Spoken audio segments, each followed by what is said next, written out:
नमस्कार, प्रभात साक्षी news network और आप सभी का स्वागत है। मध्य एशिया इस समय बड़े तनाव के दौर से गुजर रहा है क्योंकि ईरान ने इजराइल पर देर रात लगभग 200 बैलिस्टिक मिसाइलें दागी हैं। हालांकि अधिकांश मिसाइलों को नेस्तनाबूद कर दिया गया और इजराइल की तरफ से कह दिया गया है कि ईरान को इस हिमाकत की बड़ी कीमत चुकानी पड़ेगी। हम आपको बता दें कि इस हमले की वजह से जो ईरान ने किया है उसको लेकर दुनिया भर में चिंता की लहर देखी जा रही है, क्योंकि अब पक्का माना जा रहा है कि इजराइल कोई तगड़ा पलटवार करेगा। अमेरिकी राष्ट्रपति जो बाइडेन ने, अमेरिकी उपराष्ट्रपति कमला हैरिस ने, ऑस्ट्रेलिया के प्रधानमंत्री ने, ब्रिटेन के प्रधानमंत्री ने और तमाम विश्व के नेताओं ने इस हमले को लेकर ईरान की निंदा की है और कहा है कि ऐसे तनावपूर्ण कदम उठाने से बचना चाहिए, ऐसे कोई भी कदम उठाने से बचना चाहिए जिससे तनाव और संघर्ष और बढ़े। लेकिन इजराइल की जो तैयारी है वो बता रही है कि अब ईरान पर कुछ बड़ा होने वाला है। क्या बड़ा होने वाला है, ईरान ने क्या किया है, आइए देखते हैं हमारी ये खास रिपोर्ट। मिडिल ईस्ट इस समय सबसे उथल पुथल भरे दौर से गुजर रहा है। हिजबुल्लाह चीफ हसन नसरल्लाह के खात्मे और दक्षिणी लेबनान में इजराइल के ग्राउंड ऑपरेशन के बाद मंगलवार आधी रात को ईरान ने इजराइल पर ताबड़तोड़ मिसाइलें दागी। ईरान का दावा है कि उसने इजराइल पर 180 मिसाइलें दागी हैं। ऐसे में सवाल है कि इजराइल ने इतने बड़े हमले को नाकाम कैसे किया और ज़मीनी स्तर पर कितना नुकसान हुआ। हम आपको बता दें कि ईरान का यह हमला काफ़ी रणनीतिक था। ईरान ने तेल अवीव में इजराइल के 3 मिलिट्री बेस और खुफिया एजेंसी मोसाद के हेडक्वार्टर को निशाना बनाकर मिसाइलें दागी थी। इजराइल के नेवातिम, हेत्रजिम और तेल नोफ मिलिट्री बेस पर मिसाइलें दागी गईं।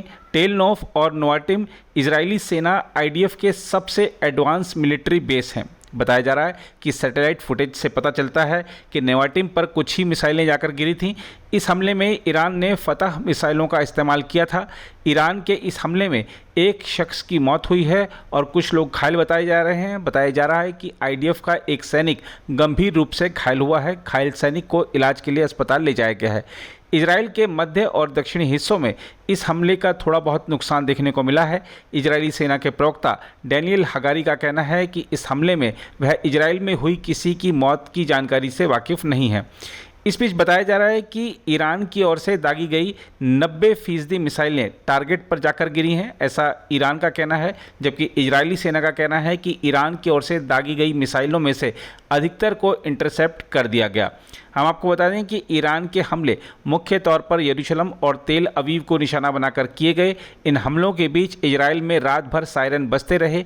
तेल अवीव में सायरन बजते ही लोगों को जहां मौका मिला वहां शरण लेते दिखाई दिए। सायरन बजते ही तेल अवीव में एक ब्रिज के नीचे इजरायली नागरिकों ने शरण ली। इजराइल में जगह जगह बॉम्ब शेल्टर्स और बंकर्स बने हुए हैं जहाँ बड़े पैमाने पर लोगों ने शरण ली। ईरान का कहना है कि अगर इजराइल इस हमले का जवाब देता है तो उसका भी मुंहतोड़ जवाब दिया जाएगा। इस बीच ईरान ने आज तक अपनी सारी फ्लाइटें रद्द कर दी हैं। हम आपको यह भी बता दें कि अमेरिकी राष्ट्रपति बाइडेन ने इजराइल में मौजूद अमेरिकी सेनाओं को यहूदी राष्ट्र की रक्षा के तुरंत आदेश दिए हैं, जिसके बाद अमेरिकी सेनाओं ने कई ईरानी मिसाइलों को हवा में ही मार गिराया। पेंटागन प्रवक्ता ने बताया है कि अमेरिकी नेवी विध्वंसकों ने इजराइल की ओर से दागी गई कई मिसाइलों को मार गिराया। इजराइल पर हमले के बाद अमेरिकी रक्षा मंत्रालय ने कहा है कि ईरान ने इजराइल पर जितनी भी मिसाइलें दागी थी उनमें से ज़्यादातर को इंटरसेप्ट कर दिया गया। इस वजह से ज़मीनी स्तर पर इस हमले से अधिक नुकसान नहीं हुआ है। अमेरिकी विदेश मंत्री एंटनी ब्लिंकन का कहना है कि अमेरिका और उसके सहयोगी देशों ने ईरान के इस हमले को नाकाम कर दिया है। हम आपको यह भी बता दें कि इजराइल के प्रधानमंत्री बेंजामिन नेतन्याहू ने ट्वीट किया है कि ईरान ने आज रात एक बड़ी गलती की और उसे इसकी कीमत चुकानी पड़ेगी। इजराइल के रक्षा मंत्री योव गैलेंट ने ट्वीट किया है, मैंने आज शाम वरिष्ठ रक्षा अधिकारियों के साथ कमांड और कंट्रोल सेंटर में बिताई और इजराइल पर ईरानी मिसाइल हमले के खिलाफ आईडीएफ की सफल रक्षा को करीब से देखा। ईरान ने एक सबक नहीं सीखा है। जो लोग इजराइल पर हमला करते हैं उन्हें भारी कीमत चुकानी पड़ती है।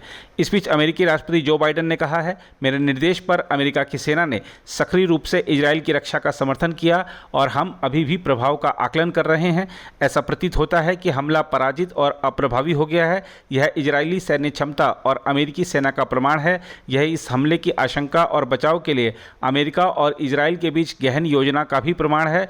अमेरिका इजराइल का पूर्ण समर्थन करता है। मैंने अपनी पूरी राष्ट्रीय सुरक्षा टीम के साथ सिचुएशन रूम में सुबह और दोपहर का कुछ हिस्सा बताया है और इजरायलियों के साथ परामर्श किया है। राष्ट्रीय सुरक्षा टीम इजरायली अधिकारियों और उनके समकक्षों के साथ लगातार संपर्क में रही है। उधर अमेरिकी उपराष्ट्रपति कमला हैरिस ने कहा है, आज ईरान ने लापरवाही से हमला करते हुए इजराइल पर लगभग 200 मिसाइलें दागी। मैं इस हमले की स्पष्ट रूप से निंदा करती हूं। ईरान मध्य पूर्व में एक अस्थिर करने वाली खतरनाक ताकत है और इजराइल पर हमला इस तथ्य को और अधिक प्रदर्शित करता है। उन्होंने कहा, इससे पहले आज मैंने और राष्ट्रपति बाइडेन और हमारी राष्ट्रीय सुरक्षा टीम के साथ सिचुएशन रूम में चर्चा की, क्योंकि हमने वास्तविक समय में हमले की निगरानी की और सुनिश्चित किया कि क्षेत्र में अमेरिकी कर्मियों की सुरक्षा सर्वोपरि है। इस बीच ऑस्ट्रेलिया के प्रधानमंत्री एंथनी अल्बनीज़ ने ट्वीट किया, ऑस्ट्रेलिया इजराइल पर ईरान के मिसाइल हमले की निंदा करता है। शत्रुता ने नागरिकों को जोखिम में डाल दिया है। हम स्थिति पर बारीकी से नज़र रख रहे हैं और इजराइल में ऑस्ट्रेलियाई लोगों को स्थानीय अधिकारियों की सलाह का पालन करने के लिए कह रहे हैं। अगर आप भी लेना चाहते हैं देश दुनिया की तमाम जानकारी तो आज ही सब्सक्राइब करें हमारे चैनल को। साथ ही नीचे दिए बेल आइकन को जरूर दबाएं ताकि हर अपडेट आप तक पहुंच सके।